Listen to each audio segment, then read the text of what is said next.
We've been very lucky. My mother was the Queen for a very long time. And although you kind of know that this might happen, you don't really think about it very much. Not least of all because the monarchy is about continuity. But I think for my brother, this is something he's been waiting for. And he's probably spent more time thinking about it.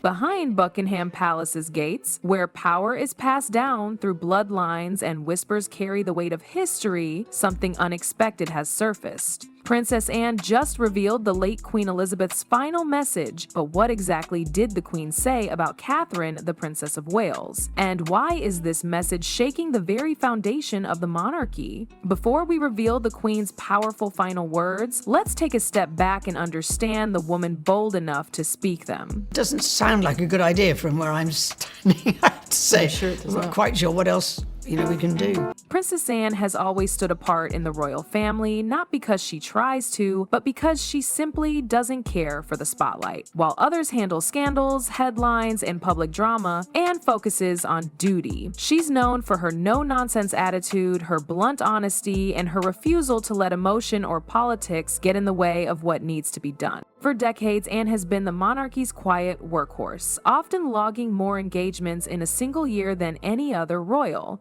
She doesn't demand praise, and she rarely gets it, but ask anyone close to the institution and they'll tell you, Anne gets things done. She shows up, she follows through, she doesn't break under pressure. That consistency has earned her respect across generations. When Queen Elizabeth died, there was a wave of emotion and uncertainty across the UK and within the royal household. King Charles stepped into his new role, but behind the scenes, it was Princess Anne who helped hold things together. While others were caught up in media appearances or family tension, Anne quietly got to work. She played a key role in ensuring smooth transitions during that fragile time. She traveled across the country to represent the family, attended memorial services with grace, and provided a steady presence when everything else seemed to be shifting. Her loyalty to the crown wasn't about publicity, it was about duty and doing what had to be done. As Charles adjusted to the crown on his head, Anne remained at his side, not as someone seeking influence, but as someone he could count on. Their relationship strengthened as Charles realized how he could rely on her. In many ways, Anne became one of his most trusted allies, someone who didn't flatter him or sugarcoat the truth. She simply told it like it was. And in a family built on image, that kind of honesty is rare and powerful. But Anne's power doesn't come from titles or media attention. It comes from respect. And the Queen trusted her with a truth she told no one else. Morning at Windsor. Good morning. I'm very glad to have been able to join you. Can you see everybody? You should have 6 people on your screen. Yes, well, I can see 4 anyway. Okay, fair enough. Actually, you don't need me. You know what I look like.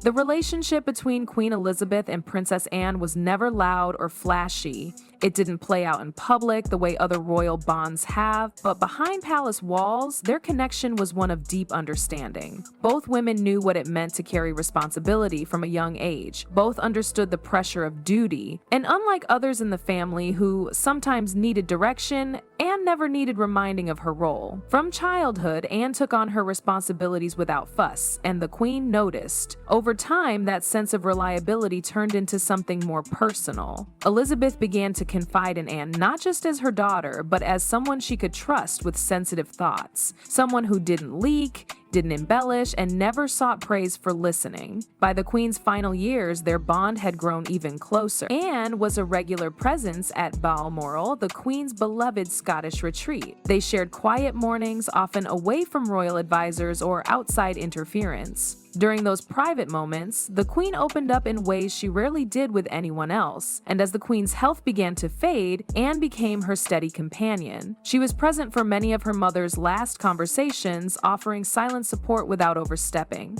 It was during one of those moments that the Queen shared something deeply personal. Not about the monarchy, not about global affairs, but about someone who had earned her quiet admiration, Catherine, the Princess of Wales. This wasn't casual praise, it was something deeper, a recognition, a message she wanted passed on, but only through someone she could trust. I'm here. I thought You did, I thought you, my Incoming stayed there for ages. Princess Secretary, Your Majesty. Good morning. Good morning, Your Majesty. How are you? Well, as you can see, I can't move. In one of their last conversations, Queen Elizabeth didn't focus on politics, legacy, or herself. Instead, she spoke about someone often overlooked in royal power dynamics, Catherine, the Princess of Wales. According to what Princess Anne has now revealed, the Queen saw something in Catherine that deeply moved her. Not just admiration, but a firm belief. Catherine was the anchor the monarchy would need in the years to come. The Queen noted Catherine's strength. She saw her calm under pressure, especially in moments where the family was under public attack. Through scandals, exits, and shifting public opinion, Catherine kept showing up, never needing to dominate headlines or defend herself. That kind of grace is rare, and to the Queen it was a sign of real leadership. She told Anne that Catherine reminded her of a younger version of herself, not in personality, but in purpose. Elizabeth had always believed that being royal wasn't about spotlight or fame, it was about serving quietly, consistently, and with dignity. And that's exactly what Catherine did, year after year. What made this message so impactful was the timing. The Queen knew her time was ending, and this wasn't just a passing compliment, it was something she wanted Anne to carry forward. King Charles, upon hearing this from Anne, was caught off guard, not because he disagreed, but because it may have revealed the Queen's silent doubts about other figures close to the throne. In praising Catherine, she may have been quietly highlighting a contrast. Was it a statement about Camilla, or even about Charles himself? No one knows for sure, but it's clear the Queen saw Catherine as more than William's wife. She saw her as a symbol of the monarchy's survival, a bridge between tradition and modernity. But the Queen's message wasn't just praise, it was a warning, a call to protect Catherine and the values she represents at all costs. Catherine's journey into the royal family has been anything but simple. She entered the spotlight as Prince William's girlfriend, young, fresh-faced, and endlessly scrutinized. The press tested her. Critics called her too quiet, too controlled, and even too perfect. But through it all, she remained focused. Over the years, Catherine transformed from a university sweetheart into the Princess of Wales, and possibly one day, Queen Consort. That growth didn't come through speeches or scandals, it came through steady, quiet work. She showed up for causes she believed in, early childhood development, mental health, and family support, and she built real relationships with the public, not just as a royal, but as someone who listened. The Queen respected that.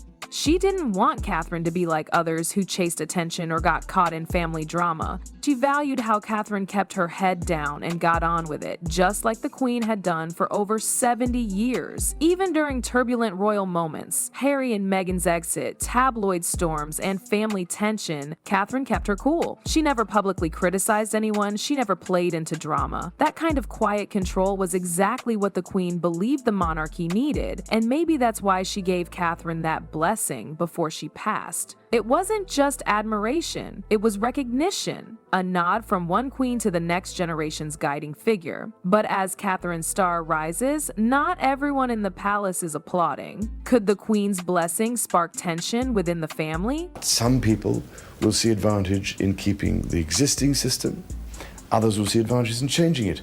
All I think is that this debate, if it's allowed to take place in the right way, and if it isn't just put across in a rather biased way by certain sections of the media, then some people may begin to discover actually a lot of hidden advantages and hidden aspects of the existing system which are taken for granted but are not realized at the moment. Right now, King Charles is in a complex position. He's dealing with multiple challenges, from managing the public's expectations to navigating personal health concerns. His reign hasn't had the smooth, symbolic start that some expected. Instead, it's been marked by quiet uncertainty. And the pressure is growing. People are watching not just what he does, but what kind of monarchy he wants to shape. At the same time, the Queen's passing has left a gap. The kind of calm authority Queen Elizabeth carried for decades doesn't transfer automatically, it needs to be earned. That's where Anne comes in. She's not flashy or loud, and she's never been interested in grabbing headlines. But behind the scenes, she's become a key stabilizing force. Anne has always lived by a strong sense of duty. She's the hardest working royal in terms of engagements, and she doesn't look for credit.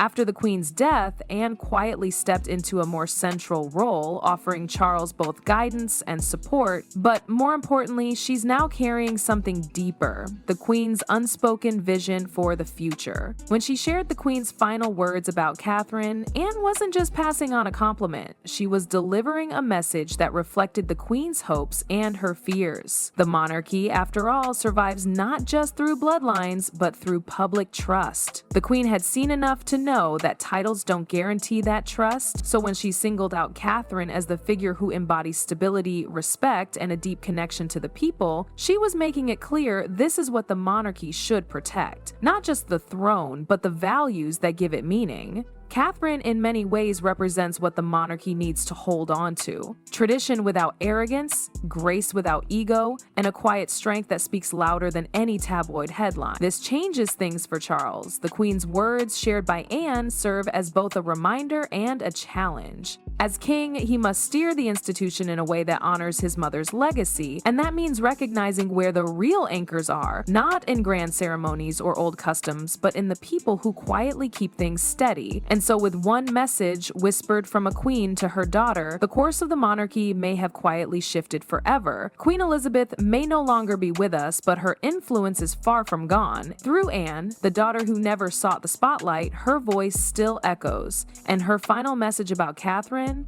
it wasn't just admiration. It was a quiet royal prophecy. The Queen saw the future, and she placed her faith in a woman who had earned it without demanding it. Now it's up to the rest of the monarchy to decide what to do with that legacy. Do you guys think the Queen was hinting at something deeper with her message? Let me know in the comments, and don't forget to like and subscribe for more royal revelation.